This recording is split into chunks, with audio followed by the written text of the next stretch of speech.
You have someone to. Oh, good. Perform on stage, stuff like that. So, but as I got more involved with this work, All right, our mics are on, people.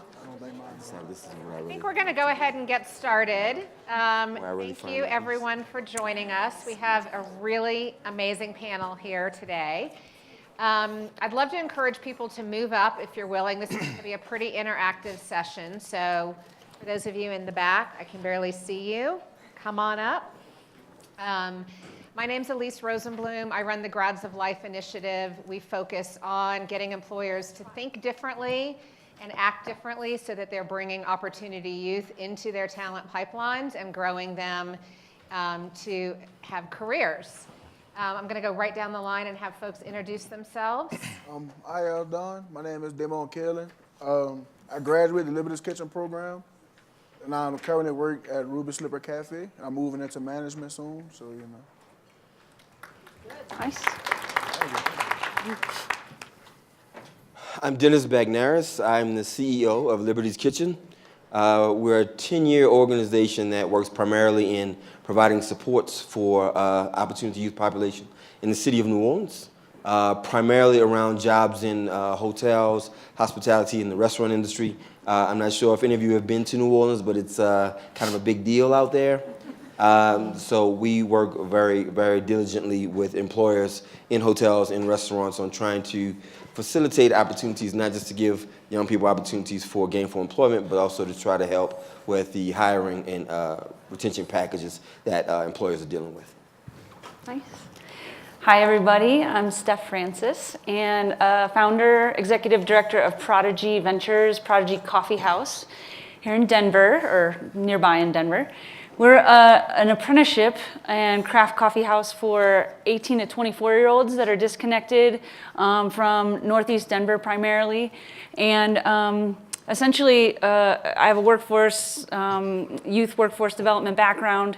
A team of educators and workforce development folks came together a few years ago and started this experiment. And really what it's based around is, the word prodigy, meaning, a young person endowed with exceptional abilities. And we believe that that's true of all of our young people in our communities, especially those that are being marginalized. So, Prodigy is this experiment to say, hey, our young people have extreme talent and extreme motivation to learn and work deeply, and it's our responsibility as service providers and people in the community to create a space that activates that talent and that motivation. And so that's our experiment within the Coffee House Apprenticeship Program. Afternoon, everyone. I'm Erin Benz. I'm actually a Unilever employee, but I'm working full-time this past year with Graysons Bakery located in Yonkers, New York. And Graysons Bakery for 36 years has been doing open hiring, which is giving a job to anyone who signs their name on a list. No resume, no question, no application, no background check, no questions asked at all. And they built an apprenticeship program to help them become bakers and help them give back to society through the dignity of work. So you guys can see we have an amazing group of people who are walking the walk and doing the work of building inclusive talent pathways for opportunity youth. We also have Marie Davis. Marie, you want to just stand up and introduce yourself? Hi, everyone. I'm Marie Davis, and I'm the executive director of the 100,000 Opportunities Initiative. And Marie and I are kind of going to be co-facilitating this, me from on stage and her from in the audience. So she's going to be walking around, and like I said, we're going to make this interactive. And as an incentive to be engaged, Greyston has brought some brownies, which you will get if you participate. So just put that out there as a little incentive. So the goal for today is really to put some daylight on what it means to be a good opportunity employer and what the key practices are that we in our work at Grads of Life, Marie and her work with the 100,000 Opportunities Initiative, our colleagues from FSG's Impact Hiring Initiative, and others have identified as core to what it means for employers to really lean in and do their part in creating inclusive talent pathways. We all really came together to build these standards because as the economy has heated up, we found more and more employers who want to do this. They need people, and they kind of resonate to the concept of opening up their talent pipelines, but they don't really know what good looks like and they don't know where to start. So the idea of the standards that you have on your tables, which are hot off the presses and definitely not fully done, so part of our goal today is to get your feedback and input, is to put down on paper clearly, this is what it means to be a good opportunity employer. These are the key practices. And we'll collectively be using these with the employers with whom we're working, and we encourage you to take them back and use them with the employers with whom you're working to show them this is what it means. We together intend to build a diagnostic tool that employers can use themselves or that we can use when we're working with employers to help them understand where they are and where they have room for improvement. So we're going to start off today, as I said, with a little bit of interactive engagement. And what we'd love for you guys to do is take a look at this diagnostic that's on your table, the list of standards, and just spend a few minutes taking a look at them. And then we're going to ask you to rank them. And if you're an employer, we want you to rank them based on which of these are the hardest to implement, all the way to which are the easiest. So we just want you to kind of look at these and say, this is something that would be so hard for me to do, and oh yeah, I'm doing this all the time. If you're a young person or a community-based organization or an educator that's working with employers, we'd love to have you rank them based on which things you think are most important, all the way to things that you think are least important. So we're going to take about a couple minutes and have people just do a little work on their own, and then we'll come back together. Our friends on the stage can do the same. I don't have a pen.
I'm going to suggest people take one more minute, and then we'll come back together.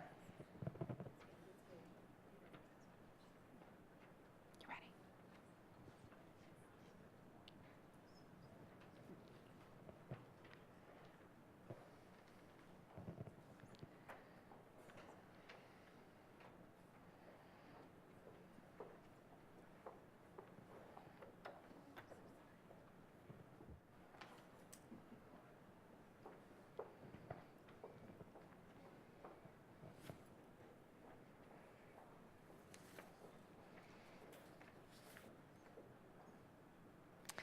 Okay, so before I start having our colleagues on the stage giving their perspective on these standards, I just wanted to give Marie a chance to kind of share her perspective and how they're using this with the 100,000 Opportunities Coalition. Hi, everyone. This session today is so important to the coalition because just as you are all sitting in the room today trying to figure out how to implement what's on this page or how to convince employers to implement what's on this page, employers are trying to figure out the same. So last May, we had a convening in Atlanta, and these, I guess you could say these traits, these characteristics were given to the employers. And it was a lot louder than all of you sitting in this room to fill out the sheet. Because I think some of it was panic. Some of it was self-awareness that, wow, we only do maybe 10%, or we don't do any of these things. And then there were others that were so excited because they were raising their hands saying, oh, we do 5 out of 10, or, so there were so many different aha moments in doing this exercise with the employers. The one common theme with all of these employers was that they do want to change. They know why. They wouldn't have been sitting in that room at the convening in Atlanta hiring Opportunity Youth if they didn't know why it was important, but it was the how. But as I said to them, and as we've said in this room, I don't want them to figure it out on their own. They have to hear from you, just as you have to hear from them as to when you're ranking, if you come up, everybody says living wages is number 1, we may take that back to the employers and say, well, that will take a year. However, reducing the application will take 2 months. And I'm not saying that for all the employers out there, but those are the things that we have to bring both to the table. Emma just asked me a quick question. What do you think are the easiest things for employers to do that are on the list? And I just went down the list. And what I realized is internally for employers, you have the social impact teams at corporations that would say, well, I can fund those 3 things, those 3 initiatives in a second. You've got HR that might say, and compensation that might say, well, we'll just raise all of the wages. And that's the easiest thing to do. But then you have the recruiting that says, well, where do we even build strategy and partnerships? Where do we start? So even internally with employers, a lot of the things on this list, they have to work together. So I am working with the employers through the coalition to make sure that they're working together, that CSR, HR, compensation, recruiting all come to the table. But when they do come to the table, I want to make sure that all of your voices are heard before they start building.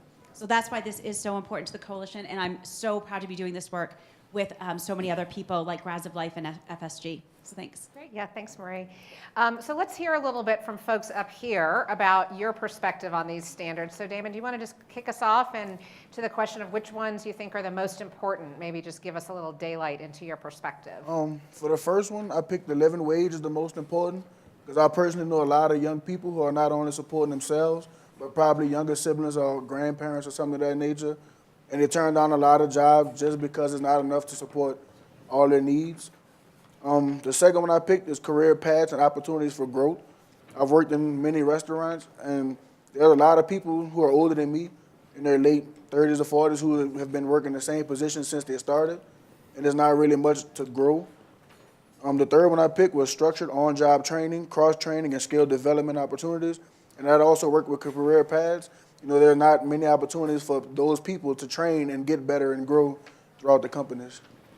Great, thank you. And I mean, there's a great theme and consistency in the ones that you chose, right? To get a foot in the door with a living wage and then have that ongoing training so you can advance and have career path growth. So thank you for that. Dennis, you want to give us your 2 cents? So for me, I did start off with living wage as well.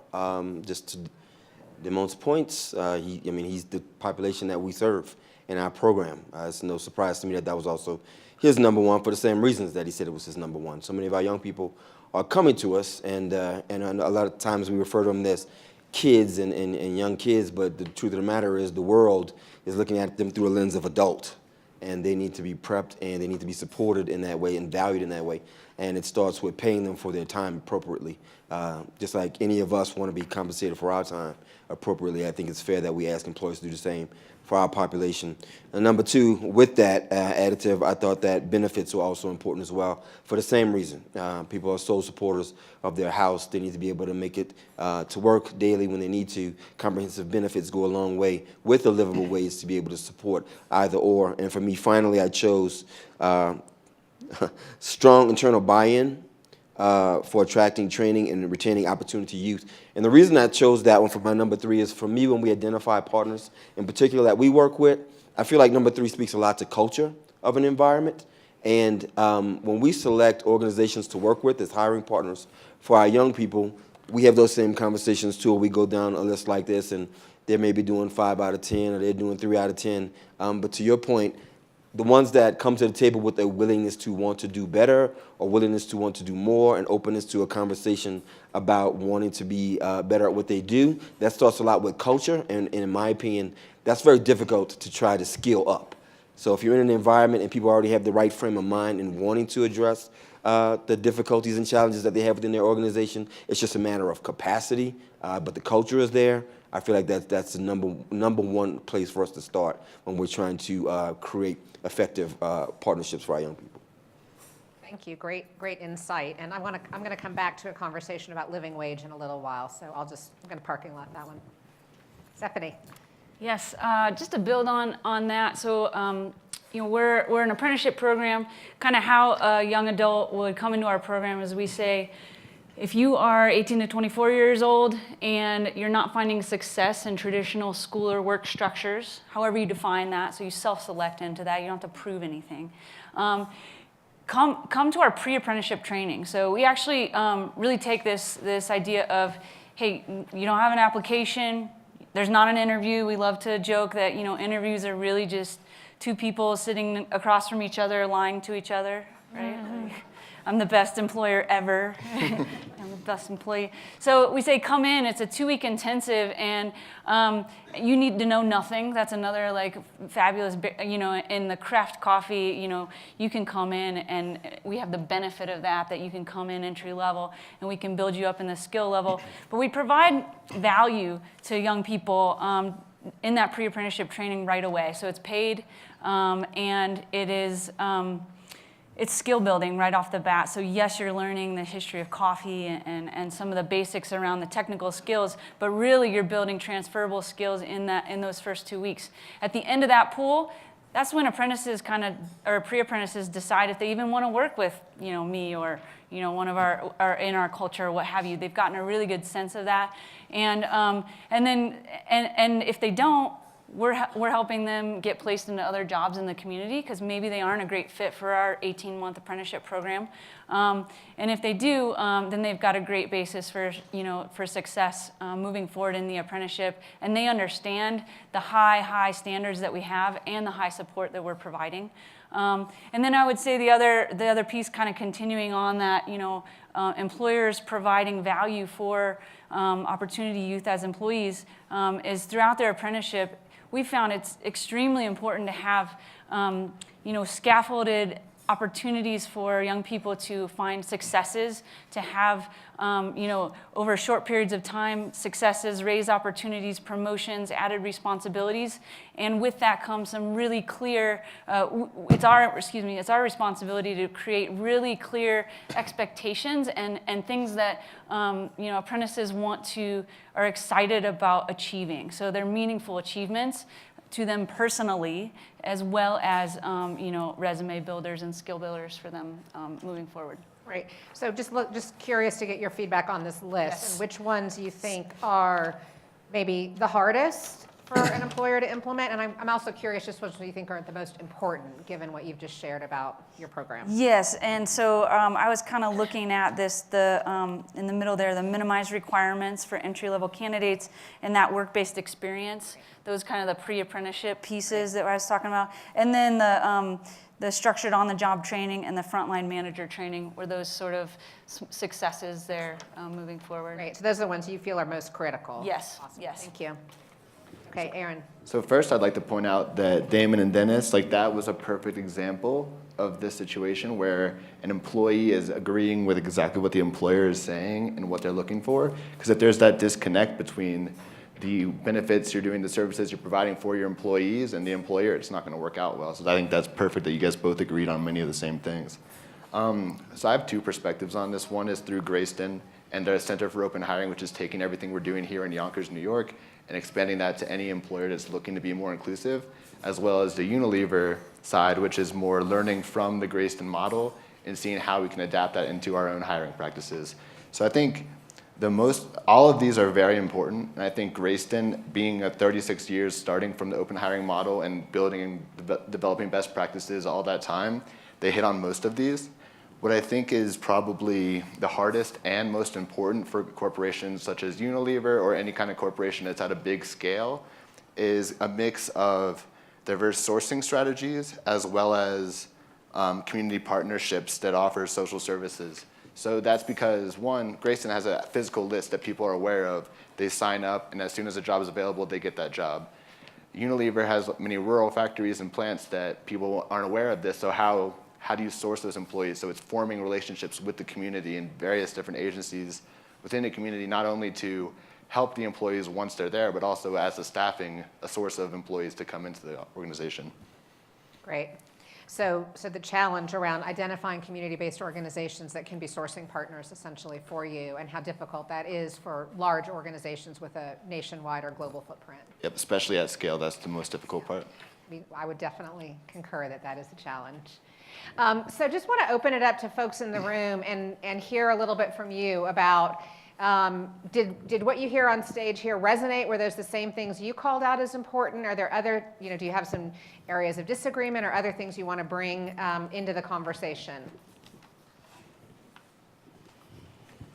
Hi, was there any discussion around stability of hours, like consistency in hours, and not only when this, like consistent scheduling, as well as consistent in the number and adequate number of hours if they're part-time positions? I know we've had some discussion about scheduling and about the need for people to have some input onto their schedule. And I think that's baked into kind of a few clicks down on this, but I think good call out, thank you, around minimum number of hours.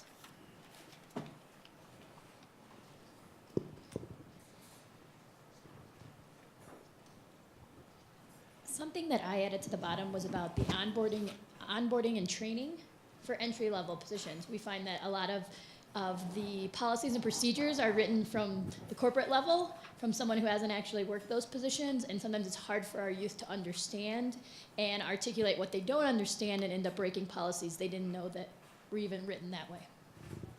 Thank you. So I want to just have a little bit of a conversation. Is there another question? Go ahead. I was wondering if we talked about proximity to the neighborhood, because we have a lot of great employers, but they might be a 90-minute commute one way, that and childcare. So we tend to find 24-hour transportation and childcare to be real issues when trying to get somebody to that living wage job. I can find them as minimum wage in the neighborhood, but not close by. Just wondered if that came up.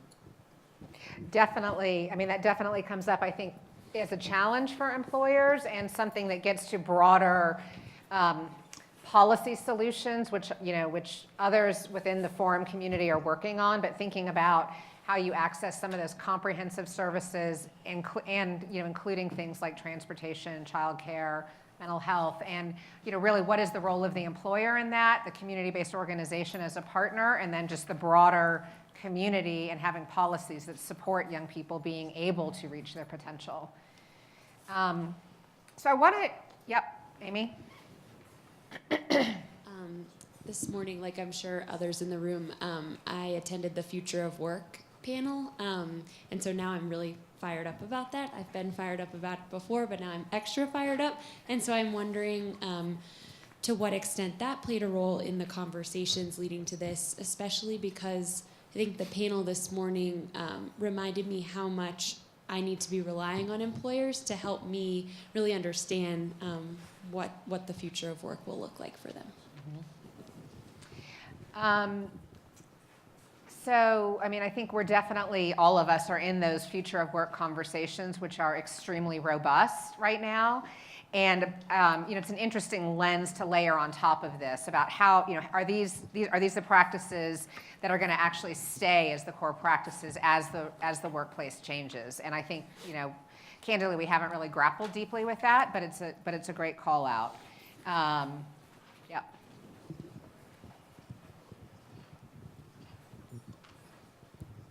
When you say employers or businesses, can you give us an idea of what size, what type of business you're speaking about? Because I kind of take it from the list of these things. Small businesses may not be eligible to meet some of this criteria, where larger firms may. So what is your experience there, and what have you seen? Well, we have a couple of actually representatives of small and large employers, I think, here on the stage. So maybe I'll let you guys sort of chime in on this question, and then I'm happy to sort of share my perspective, and if Marie wants to share hers. So which ones specifically were you referring to may not be appropriate for small businesses that would be for large? I don't know that any of them wouldn't be appropriate. I just think that there's a certain allotment of resources needed to be able to provide this type of value to the working opportunity. And so I don't know if that's readily available to small businesses, if they can do that in-house, or if they have to rely on external support services to be able to assist them. Yeah. So from my experience of working with Greyston, which not by any means small, but smaller than Unilever, is that there's benefits to both. In terms of working with a bigger organization, you have more resources, usually more secured funding, whereas on a nonprofit B Corp business side, that's something you always have to be dealing with, and you have limited scale in terms of the employees that you have on staff. But it could be both a pro and a con for both. One, at a larger organization, it takes a lot more due diligence to change processes, especially if they've been in place for so long. Whereas if you're a small business, it may be easier to make maneuvers to change and lead into a more inclusive direction. So there's there's a bit of pros and cons on both sides. I'd say that when you're a small business, you'll have some people wearing multiple hats along these. So, I think the big starting point is developing that culture so that, for example, the one that says at least one staff person with goals and accountability for building an OI talent pipeline. Maybe that's part of the culture now where everyone is always thinking about that, and that's part of the new normal instead of just hiring one specific person to do that. I also think that will help create a better change anyway. I mean, I appreciate you raising this issue of small business, because I do think for most of us that are working with employers to help them build more inclusive talent strategies and bring opportunity youth in, we are mostly working with larger employers. And so our lens is those larger employers. I think, at the same time, it's absolutely essential that this work get translated in a way that small employers, small businesses can see themselves in it and understand how they can participate. So it feels like really welcome feedback. Your question to, we've got to have another lens on this, which is a little bit less oriented to the large employer. And I absolutely agree that it's kind of a double-edged sword. There's a lot of resources. There's a lot of red tape. Whereas, with small employers, they can decide to make change and just get going with it. So some of both. I just wanted to also add on to that as well. I mean, we're primarily dealing with, when you say what types of employers, they're the big hotels, right, the 4-star hotels, and then they're the restaurants that opened up, and probably the person who's cooking is the same one who's paying all the bills and creating all the policies. We can talk to the double-edged sword all day, but and what I've noticed as well in that work is you're absolutely right with the capacity piece. But I find that most of the smaller businesses are actually more inclined to want to come to those conversations. We're currently, I'm up here currently right now because we're part of the Career to Pathways grant, and the focus of the work that we're doing is we've identified small partnerships and as well as large partnerships throughout our city to come to the table. And the reason I bring this up is in light or in lieu of having the capacity within your own environment, is where I say this is where the relationship between your work and what the CBOs are doing becomes critically important. Because the people that we're working with currently to create more spaces for the DeMars of the world are in creating the investment in time to say, we're not asking you to do new things to add to what you're already doing. We're asking you to look at what you're doing currently and how to make these things comprehensively the same. To Erin's point, it's like, tell us what you're doing, and we will sit with you to tell you how you may be able to transform that model or work that model in a way that's not as big of an ask as you might think, but because a lot of times the focus is on the for-profit aspect of what this is, even with a social impact lens, the for-profit aspect is where the emphasis is.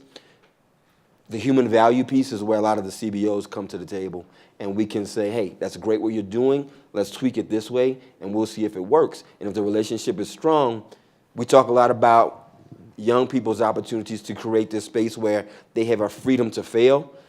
As extreme as it is for young people to have that space, it is definitely important for employers to have it as well. So Our job, our responsibility a lot of times as a CBO is to try to create that buffer space because that's where we live. We live in trial and error. We live in the failure space all day long. So I guess my comment to that is if you are representing small business, don't think because you don't have the opportunity to hire more people to do this, we're those people. Bring us to the table and we will support your existing capacity to help make this part of your culture. Thank you. Can I just add on to that too? The small business arena is much more ripe for doing this innovation in this level. And we're a 501c3, so we're nonprofit, small, coffee house. But we could just as easily be a B Corp. Like we could just as easily be a for-profit small company. And we're seeing that actually it's really interesting that this work adds to our bottom line on the profit side as well. So the business standards, the high business standards that we have, it supports our mission, our impact goals, because our young people are learning within an environment of a high standards business, right? And those are super transferable to their success in whatever they're doing in their lives. But also on the other end, the impact side and these standards bring people in the door, and you can use that at least in our situation to drive profits and to drive revenues. And so I would say, Ashley, that the space between a nonprofit and a CBO and a for-profit, like that's getting really healthily muddied, and the silos are breaking down. And actually think that small businesses have an opportunity to raise funds from impact investors to add portions of this and to build infrastructure around this and get sort of a myriad of different types of funding streams, if that makes sense. Great.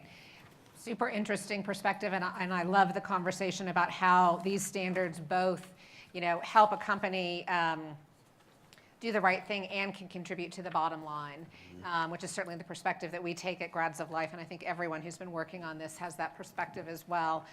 So I want to dig in a little bit on how many people in the room had living wage as one of your most important things?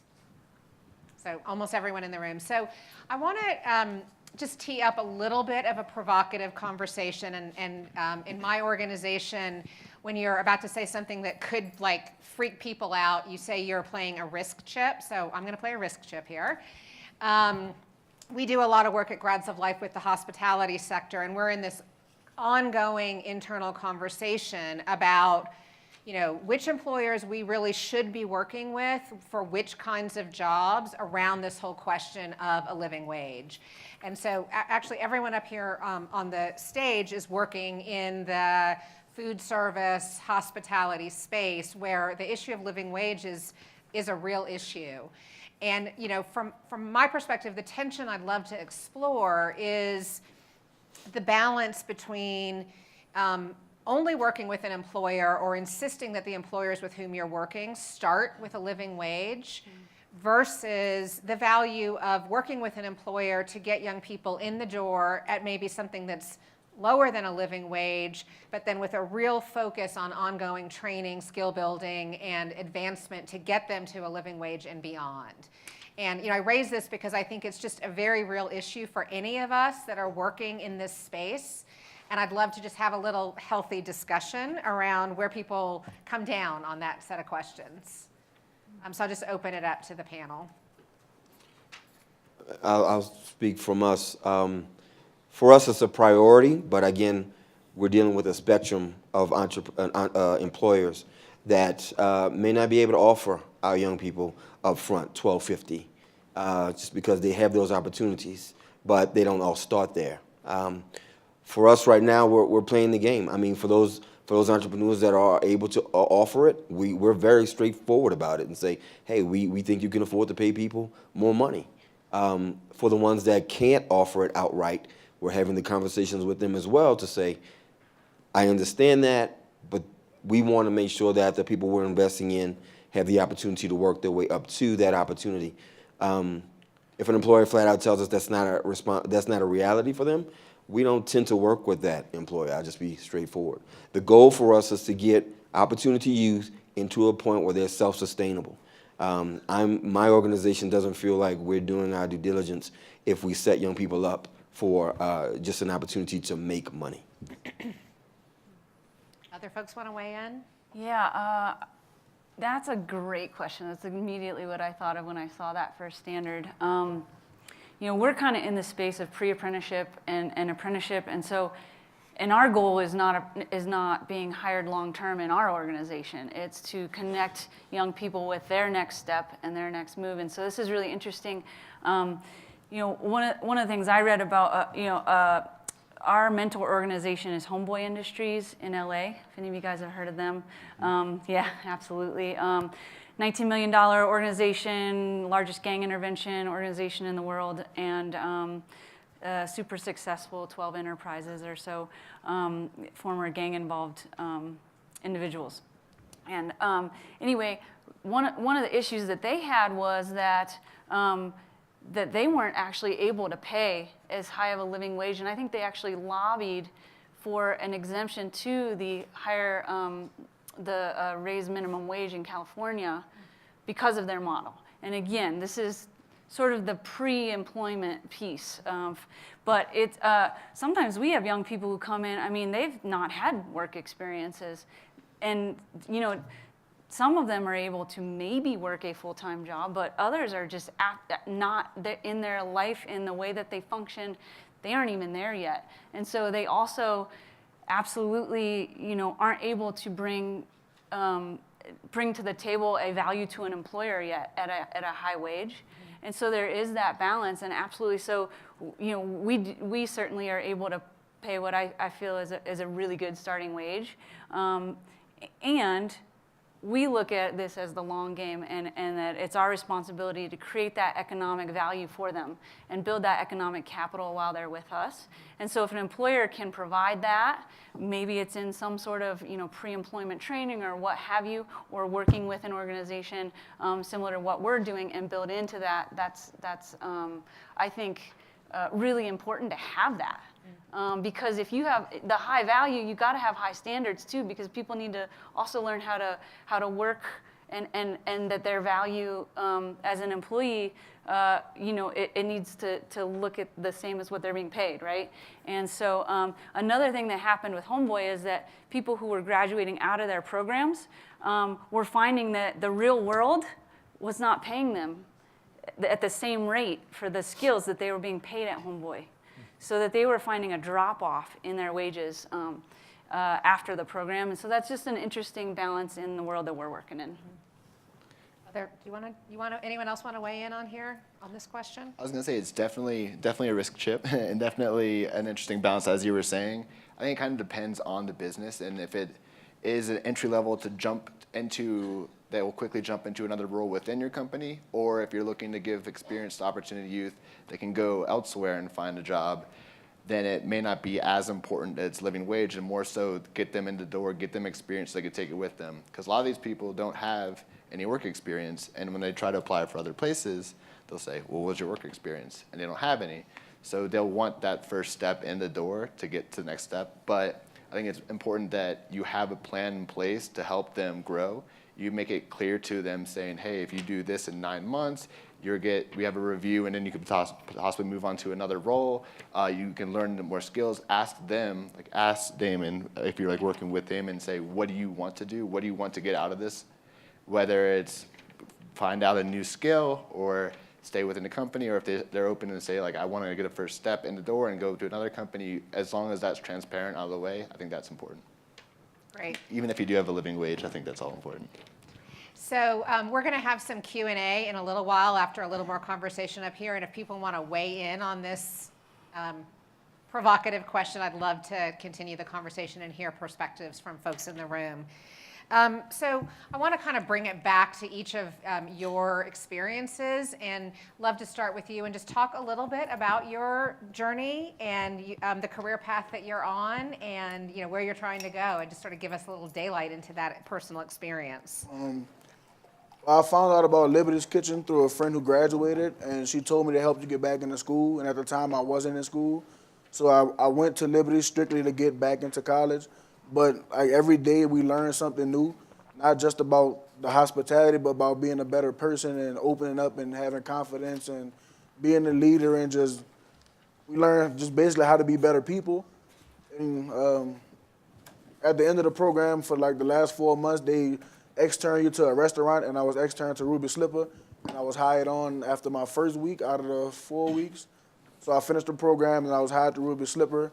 I've currently been with them for 2 years, and I'm the lead line cook at one of the busiest stores we have. Awesome. I was talking to my general manager and kitchen manager, and I'm taking steps to go into management soon. So I want to end up general manager at corporate level. It's like my main goal. But yeah. That's excellent. And it sounds like a lot of the skills that you're bringing with you to the workplace every day you developed at Liberty's Kitchen. Yeah, all of them basically. All of them, yeah. Yeah.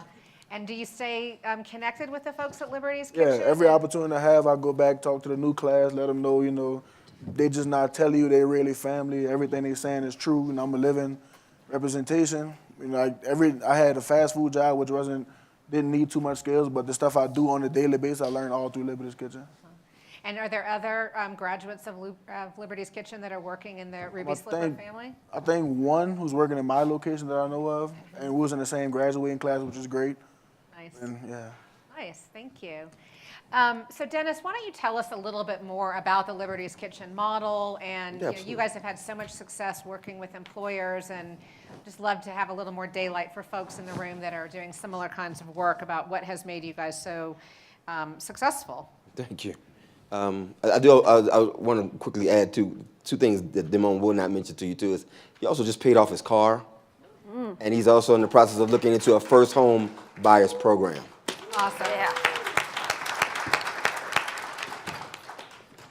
But he's a shining example of who we are. And people talk about why, what Liberty's Kitchen is. It's young people like Demone. We've been around, like I said, for 10 years now. The emphasis of our work, we're a 12-year model program. On site, on the job. We do run a full-service cafe, 2 locations, and we have a catering company that we run out of our site, and it's on-the-job training. But this is the skill set.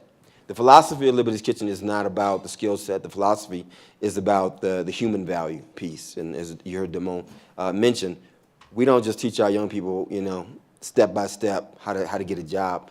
It's about why it's important. We have a joke in-house that we call it I'm going to date myself, but the wax on, wax off method. For anybody who's ever seen Karate Kid, right? We teach them the practical applications of things, but we also have the deeper conversations with them around the philosophy of good work and character building. We don't really have rules instated in our program because what we found in talking to young people, number one, the opportunity youth population that we deal with primarily is categorized as out of work, out of school. And they have not had the best track record with relationships or what school is. So we completely got school out of the process, where we have what we call learning labs, we have design thinking sessions, and we have coaching council opportunities. And everything we do is around a collaborative board-type meeting space. So we kind of removed everything classroom-oriented and made the learning process more collaborative. But when I say we don't have rules in our space, I don't want everybody thinking it's anarchy. It's not. So we do have a kitchen with fire and knives, so we do have to be held to some standards. But what we do is we get our young people to create what we call a culture document. And we do this with every class. And with a culture document, as opposed to rules, which you follow whenever management is around or whoever management is looking at you, a culture document is something that instills or implies character development and character building. Because we don't want our young people to just know what it means to have to go to a new place, learn a new environment, learn new skill sets, and if they leave that place, have to go somewhere else and have to do it all over again, because for young people, opportunity use, for all of us, that's not reality, that's not realistic, it's not comfortable, it's not a place where you want to feel valued. However, if we put the investment up front on character development, what it means to have effective communication, why is it important to have team building skills, why is it important to have strong customer service and strong career aspects or goals, or why is it important to do these things, that's something that's transferable. And if we're giving that bedrock, or if we're learning that bedrock with our young people up front, then you get more demos that come back and they come help us do this. Well, the reason why I think we are as successful as we are as an organization is because we recognize on day one, we want to train ourselves or train young people out of our opportunity to even exist. And in order for us to do that, we have to recognize up front that while capacity is an issue, we will never be able to do this on our own. And a big part of that comes from if we're really giving the values and instilling the values of what we're trying to deliver to young people, they will come back, they will give back, and then we'll have more demands reaching more young people and more opportunities to be created. And when he's a general manager at wherever he is, I won't be as stressed trying to find a place to hire young people because he's going to hire them. Exactly. And he's going to create a culture in his environment that's going to help other young people like him stay there. That's the work that we do at Liberty's Kitchen. Excellent. And I mean, it's obvious that you guys have a model that gives you a lot of confidence in the young adults as they're graduating, because you really inculcate the core professional skills that every employer is looking for. And so I'm just curious, when you're meeting with employers to help transition young people into jobs, I'm guessing you show up with a pretty high level of confidence in the talent that you're bringing to the table. How much are you able to engage with them around what you need from them in order to give them access to your valuable talent, and the extent to which the kinds of things that are on this list are really in the dialogue that you're having with them? I think that's key with my team when we go out and we actually do talk to employers, because our employers do have to pass a certain checklist before we agree to actually work with them. But the biggest thing, and I always say when I ever come to these convenings, is we have to stop talking about our young people as if they're from a deficit perspective and we need help for somebody to help us get them there. These young people have the talent. The problem is systemically, they've been left behind to a point where now it takes all this level of support to get them where they are just to be looked at through a lens of equity.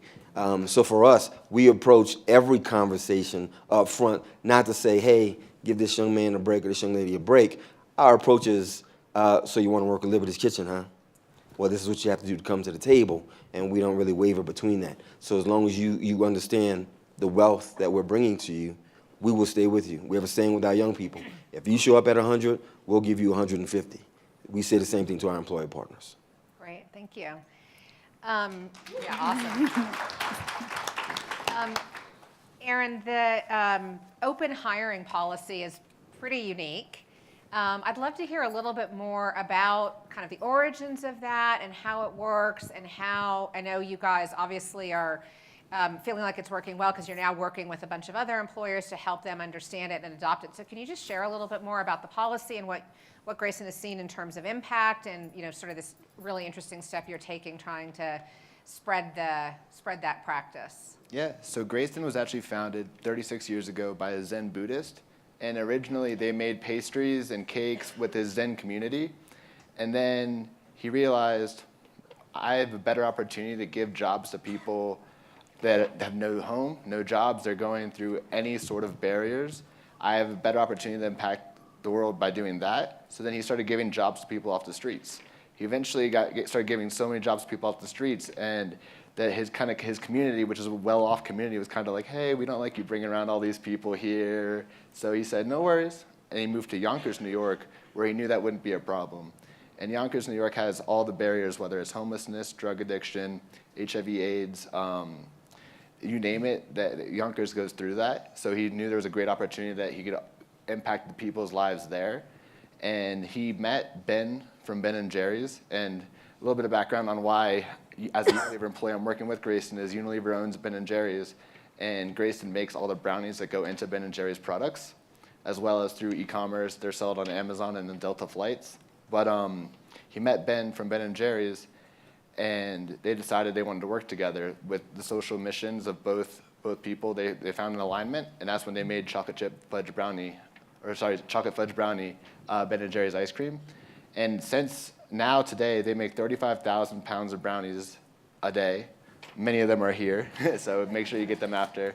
But, and they've been doing open hiring ever since Bernie started that within his Zen community. And so within Yonkers now, they also do wraparound services such as community gardens. They do workforce development where they train people to do building maintenance, security, and culinary.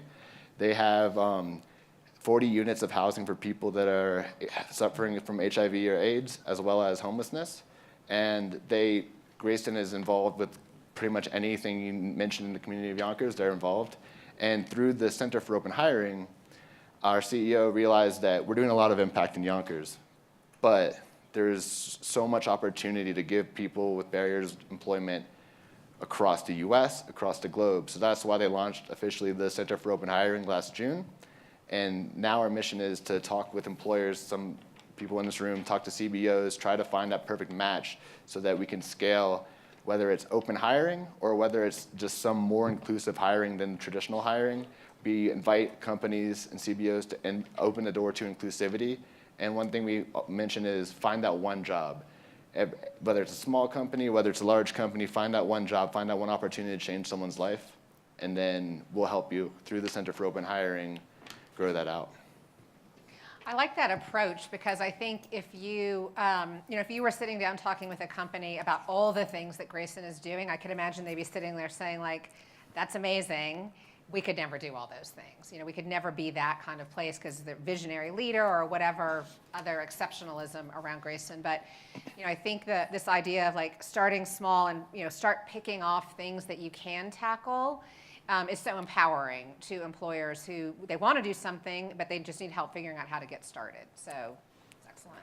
Yeah, and then the Center for Open Hiring is there to help along this process. And then kind of going back to the first question we had, that's why it's so important to build these relationships with the community, because they're going to help with a lot of the things that Greyston has been doing for 36 years. If you're looking to scale that across, it's really important to form partnerships. Great.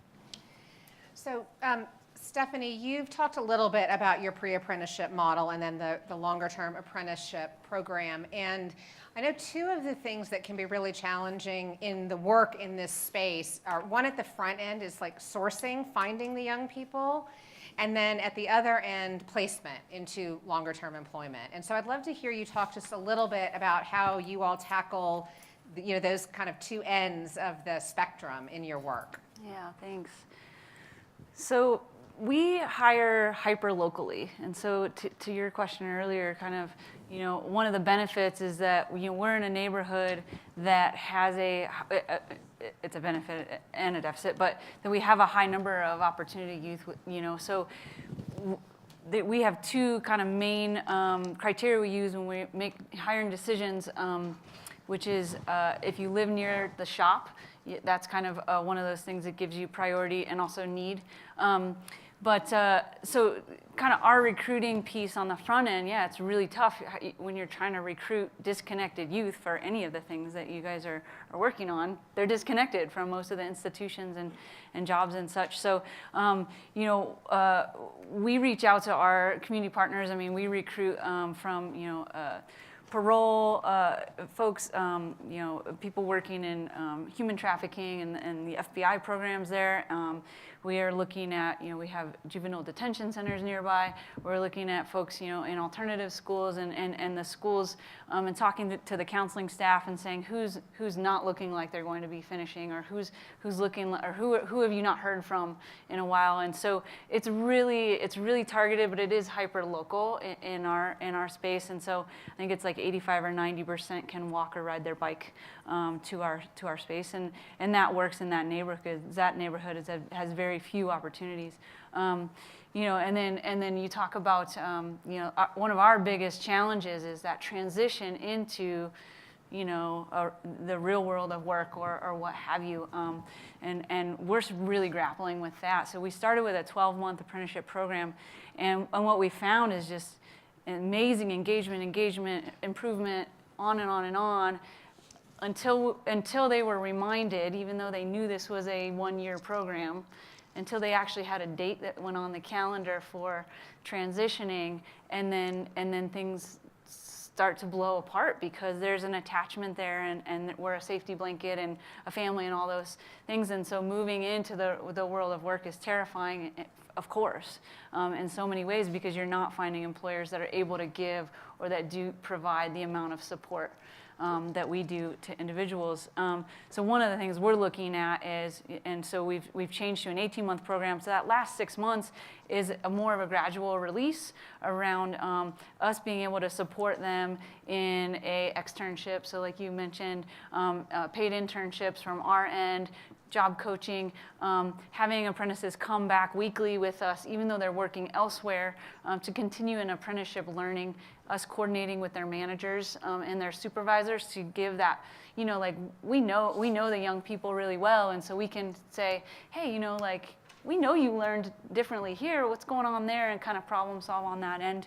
But I think absolutely that's one of the biggest challenges, and I think really it's about just gradual release and being responsive to what you're seeing and hearing from young people, and changing your model to fit that. Great. So I'd love to open it up and see if people have questions for folks up here about either their programs or their approach, or personal experiences that, you know, feel like you want to dig in a little bit more.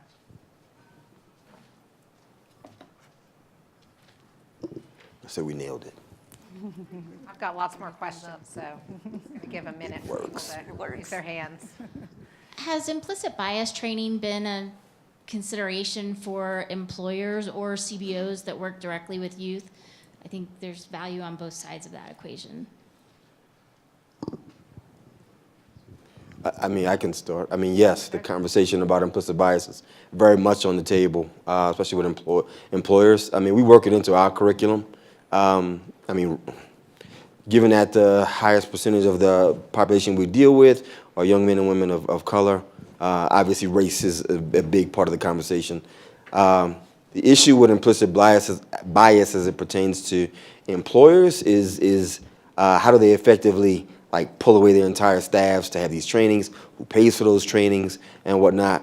I'm working with several collaboratives, one which is here today, sitting at that table.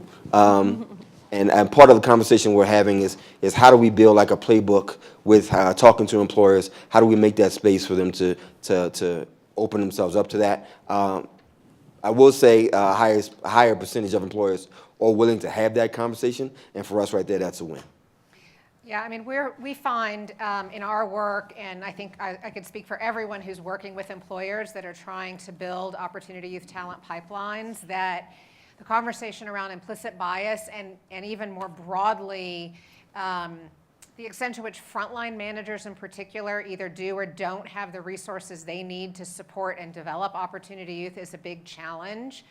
And so we actually at Grads of Life have created a frontline manager training that we have been prototyping in direct training with employers, and we're now in the process of creating an online digital training that is 9 modules long. The first one is focused on who are opportunity youth, what is the lived experience of opportunity youth, and then it runs through all kinds of modules around coaching and support, feedback, et cetera. So we'll certainly share it with the network, but it's really designed as a resource to just exactly to your point of, the reality is employers are unlikely to pull all their frontline managers off the line and have them, take a 1 hour or 3 hour or any kind of training. And so we've been really pushing to think about what kind of format this could be available in so that it's on demand, in bite-sized 2 to 3 minute chunks. And we're hoping that that's going to be a big resource for employers and for the field. Thank you for your comments. My name is Saida Tufu from San Francisco. I had a very similar question to that, so I won't repeat it because I think you kind of answered it. But many of you talked about like the culture that you're practicing within your organizations. So I'm wondering how, one, you're translating that culture over to the employers, and also to the comment that what you just made about pulling frontline managers. What work are you doing to shift what frontline management looks like so those people who are going into those jobs won't, need to go through that training because they already understand the folks that they're working with and the folks that they're hiring? I don't want to keep being the one to start. So to your question, first of all, let me just say, if we're going to move the needle on this anyway, implicit bias has to be part of the conversation. Let me just say that right there. Implicit bias has to be part of the conversation. It's attached to capitalism. It's attached to structural racism. It's attached to all of that. So if it's not happening and anybody doing this work, you're missing a note. The second part I wanted to add to that is that in lieu of being able to do all these, larger impact things, for us when we have frontline staff come in, again, when we partner with organizations, they have to recommend somebody who's going to be that go-to for communication, the training, the mentoring, whatever happening in that space. In lieu of an implicit bias for us, because for us, we feel like bias exists when you no longer see a human being for themselves, or you take the human part out of somebody who's personnel. So for us, what we do is anytime we have somebody who's interested in coming on and being a member of the either a hiring partner for our organization, they have to send their manager, and they have to send the person who's at that site to come in and actually sit with our young people doing some level of the training that we do with our young people. So they have to see our culture, they have to see how we work with our young people, and then they actually have to talk directly one-on-one. We have an employment coach whose job is to be basically our translator in the field with employer partners.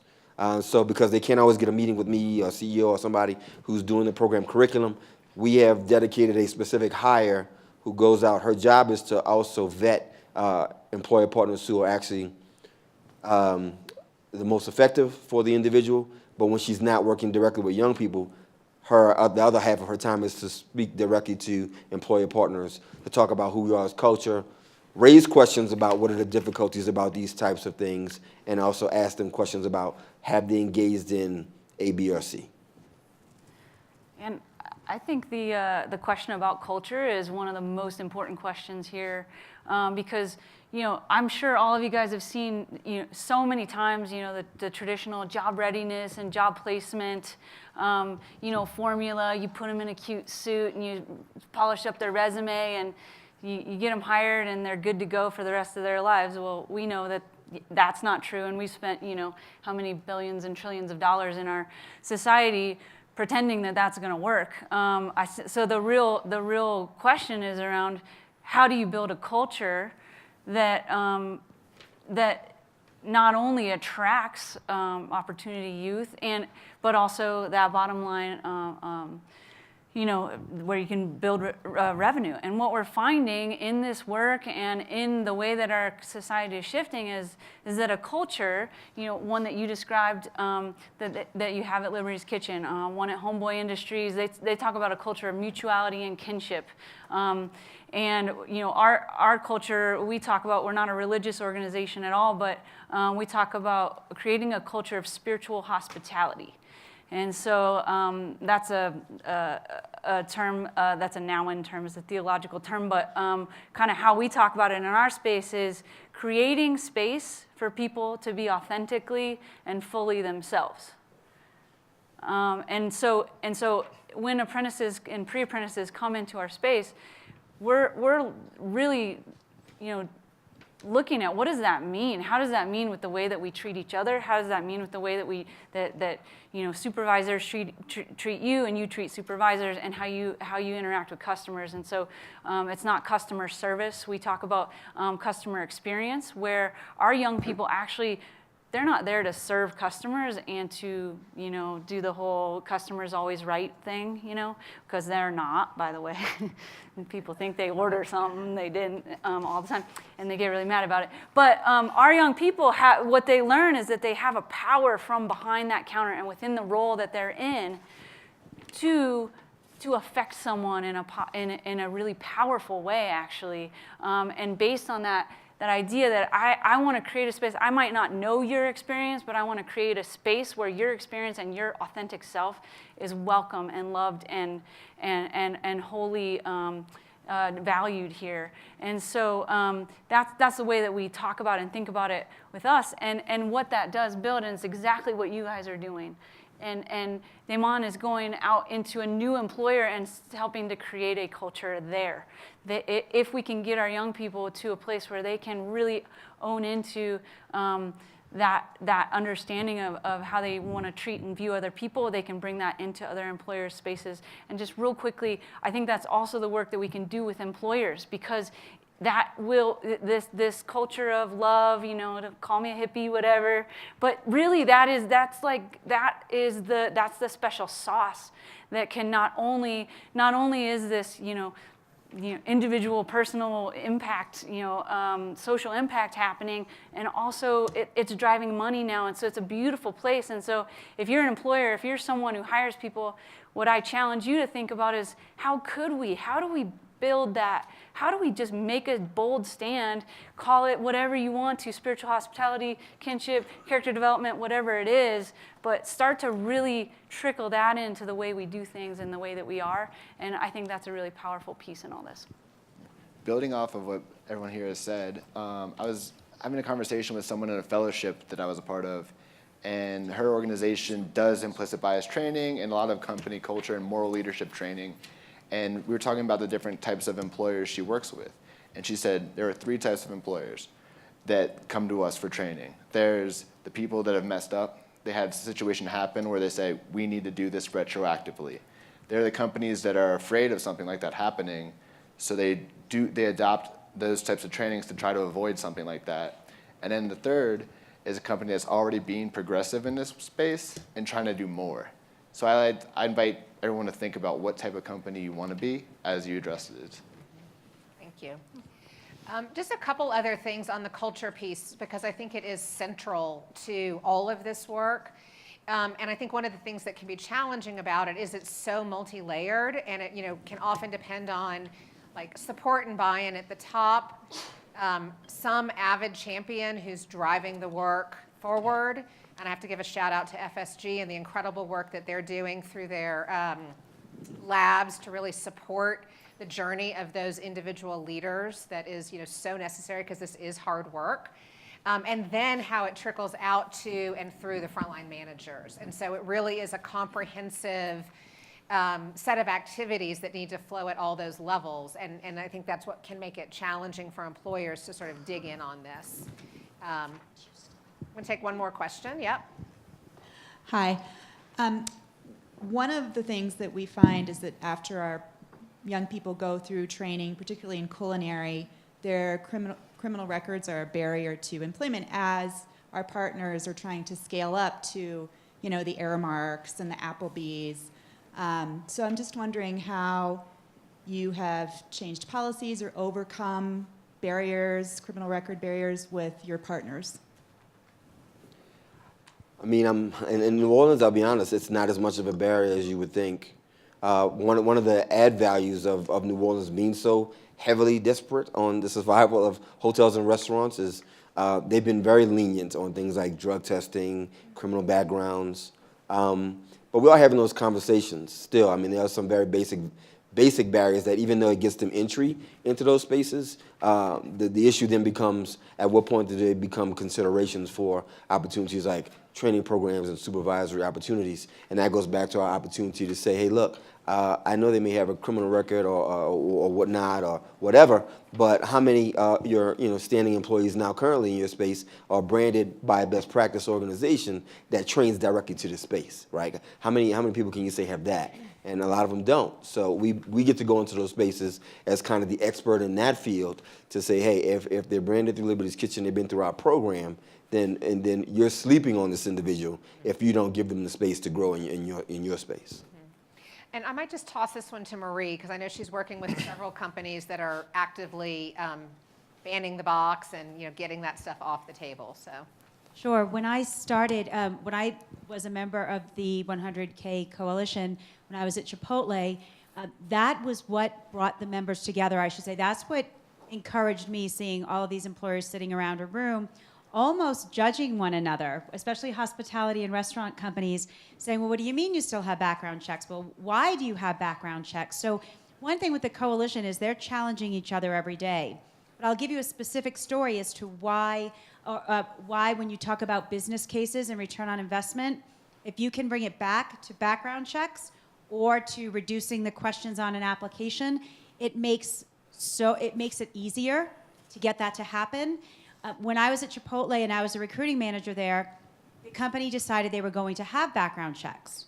So they decided that they were going to add background checks to the applications. They did that, and what they found was in the first month, they were losing 20% of their applications. They were dropping off because people weren't filling out the applications. And those that did fill out the application, By the time you get the background checks, the information back, it was taking weeks. They were finding that as they were hiring people, they were losing another 10% to 15% because they went off and got other jobs. Within 1 month, so within 30 days, Chipotle dropped the background check, took it off the application, said we're not doing that. So you can do it for social impact, definitely, and that's why we want people to do it. That's why we want employers to do it. However, when you can drive it back to, one, you are hiring them in the first place, they're your future managers, they're the managers in your restaurants, and by the way, you probably just lost 10% of your managers because they didn't even finish the application. That was another way to get employers to see the difference. Same thing with one of the questions on here is making it easier to apply. And again, I was just fortunate to work at Chipotle where they were always looking to make changes. They decided because of the coalition and because we were talking about applications and the steps in applications and applying online, they looked at every question on their application, and there's probably about 25, and they looked at where the highest percentage of drop-off was with applications. And remember, unemployment is low, competition is high. They wanted to have a competitive advantage. When they went through their application, they decided, and I'll say it took over a year to get this to happen, but they decided that they went to 5 questions. I believe it's 5 questions on the application. Because every question where they lost another percentage or a high percentage of, again, it's mostly opportunity youth, that's about 40% of who they hire, that's when they decided to make the change. So there's 2 things that have to happen at once. It has to be because you want to give opportunity youth a chance, but you also have to see them as your future leaders and your customers. So that was some other things that have come to light as part of the coalition. And you better believe I had Chipotle talk to all the other coalition members on a webinar to talk about what they were doing to get other companies to do the same. Yeah, thank you. Thanks for that. So I wanted to kind of bring it back to making sure that this conversation and this handout that you have can be actionable for you in your work. So we wanted to kind of take it back and have people flip the standards over and just spend about 2 or 3 minutes thinking about what you've heard today, what you've seen on this paper that you can take back that can help you in your work. And what we're encouraging you to do is pick out one of these practices and kind of commit to try to move it forward with either yourself if you're an employer or employers that you're working with. And then also to think about what resources do you need to make that feasible. For those of us that are working in this field, we would love to hear from you. What can we do to make it easier for you to do this work well? And there's the point was made, I think, by Marie about a lot of this happens across internal partnerships. Are there internal or external partners that you want to engage in thinking about how to move these practices forward with employers with whom you're working? So spend about 2 or 3 minutes thinking about those questions, and then love to hear back from folks about where you're going from here.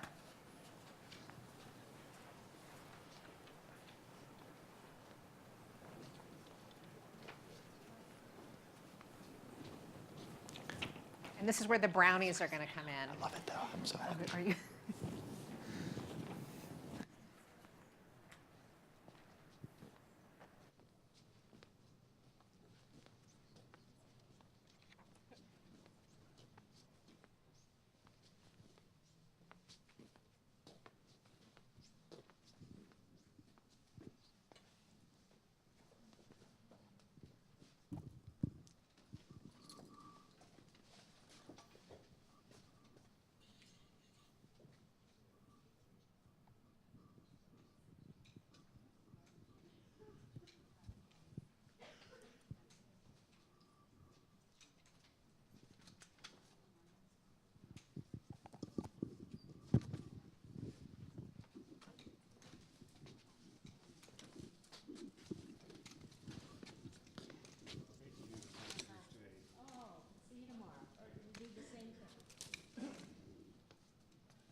So we're going to take about 1 more minute, and then I'm going to toss it to Marie, who's going to take us through the end, Oprah style.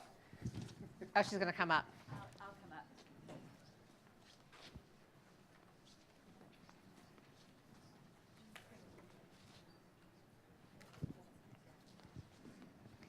I think we just want to ask for people to kind of share their perspective.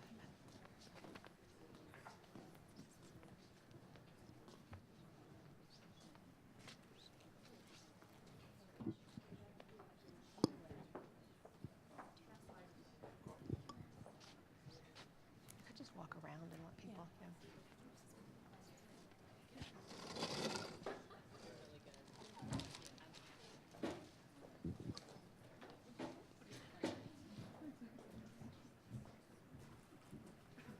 Yeah. Okay.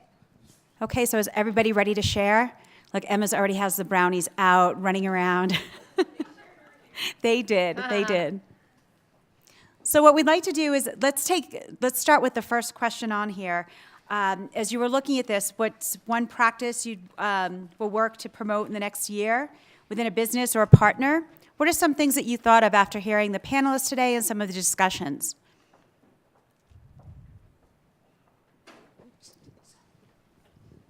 Hi, I'm Jeannie. I do business development for Henry Street Settlement in New York City, as well as the Lower East Side Employment Network. What I liked was identifying stepping stone employers as opposed to like long-term career pathways employers, as well as the candidates, like who would be good for which. Because like you said, there are some candidates who are not ready for a career path and they need that experience or that practice. So one thing I could implement is just to identify those categories, and that would be really helpful.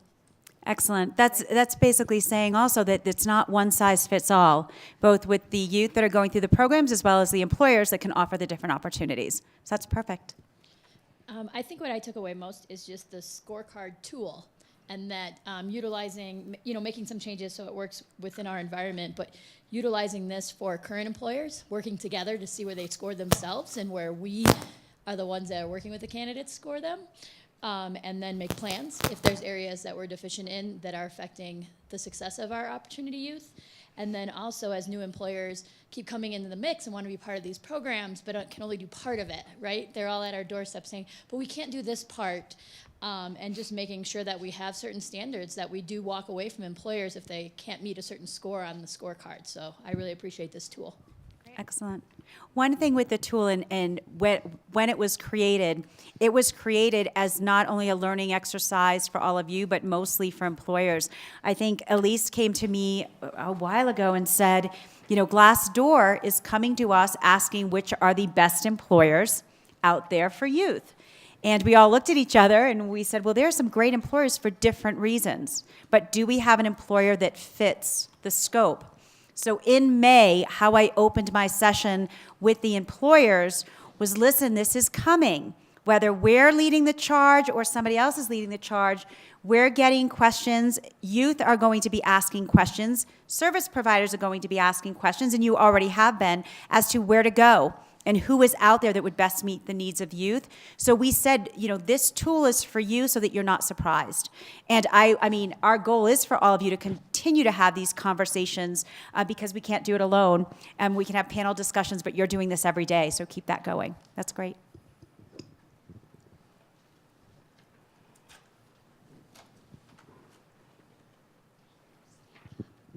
Sure. So first of all, thank you for putting this on paper. I've been here for a number of years now, and I feel like all of this always comes up, but we are not so good as a field about codifying it and putting it down. So I think it's huge that it exists.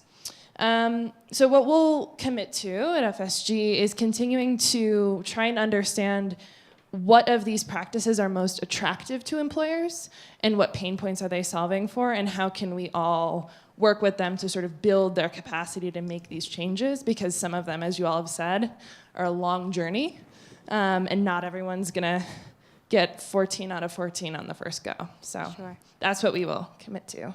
Excellent. You guys have been amazing partners in this so far. And the other thing I just want to say, because I hear people talking about, if companies can do all of these things. I mean, I think it is a journey. I don't think there's a single company in the country that's probably doing all 14 of these things. So the idea is just to help people continue to make progress. And the other thing I think is important to recognize, it's not linear. I mean, I think there's a sense of some things that you want to do first and then, layer on. But we also want to meet employers where they are. And if they show up all hepped up about apprenticeship, we want to make sure they understand what good looks like in apprenticeship, and then also help them think more broadly about career path advancement and some of the other components. So just really encourage you to use it in meeting them where they are and continuing to support and push them to go further. And with that, let's go to the second question about resources. As far as what resources do you need to help promote the practices, or what resources have do you think that employers may need that they don't have because you've been working with them trying to push them in a certain direction, but maybe they can't get there? I mean, it could be for either. The goal is the same.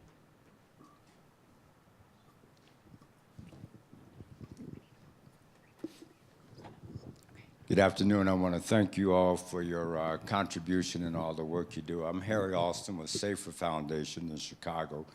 We work exclusively with people with records. A resource that I would like to see us shore up. Over the last 2 or 3 years, we've been working in healthcare.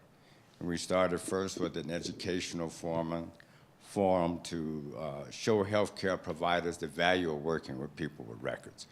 We moved from there to help build out their talent pipelines, focus on their career paths, do whatever we need to do to get healthcare waivers to get people into their organizations. But one of the things that we often see is a disconnect between policy and practice and intent.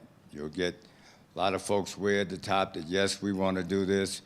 People in the front line that, yes, we want to recruit this way. And then when you start moving them, folks into the system, you begin to see a disconnect between practice and policy. One example with a hospital partner we're working with now, and by the way, we've been lucky, they've asked us to work on technical assistance with the organization to make them more flexible in terms of working with people with records. But one of the things we had in a conversation recently was like, well, we try to look at everybody, all our employees, create a culture where all our employees are the same. I said, but yeah, you've got this very robust diversity and inclusion practice over here that really looks at creating inclusive communities, recognizing difference, and teaching people in your organization to work around and with and through difference.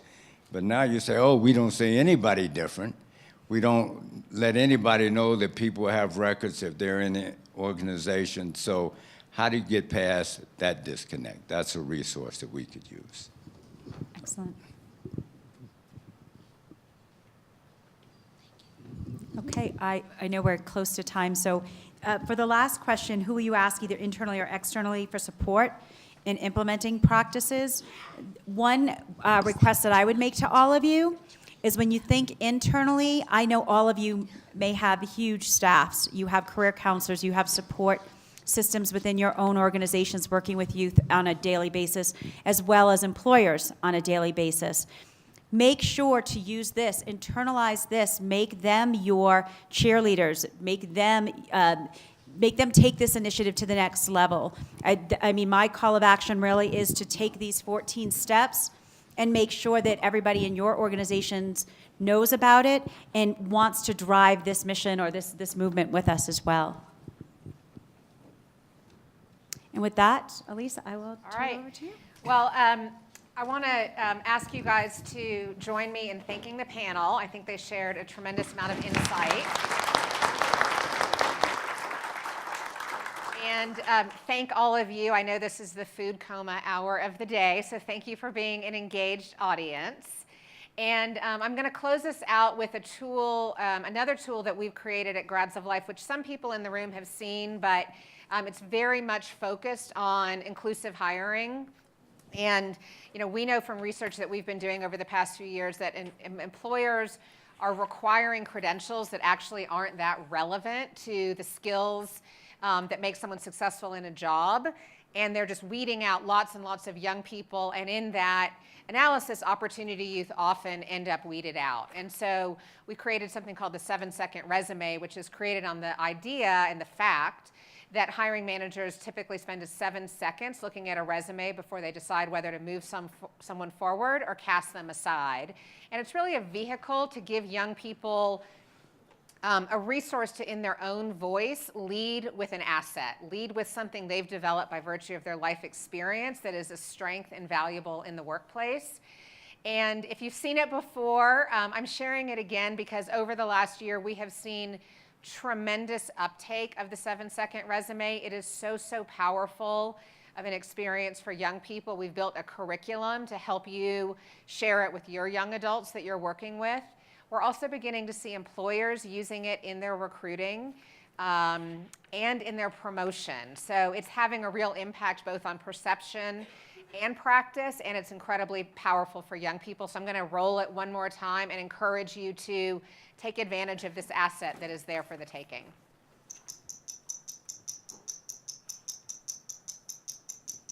I worked 12-hour shifts at the recycling company with my dad, who's 72.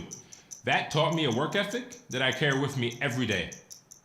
When you're running your own business and taking care of your disabled brother, you tend to learn about responsibility pretty quickly. I was living in a shelter, juggling 3 jobs. I had to be resilient. That's something that you can't teach. Growing up where I did, a lot of things could have gotten in the way of my goals, but I learned to push through, and that's what I bring to work every day. My parents weren't fluent in English, so in school I had to be independent and take initiative, and that's how I handle every project I get. So with that, I will close this out and thank you for being here and have a great rest of your day.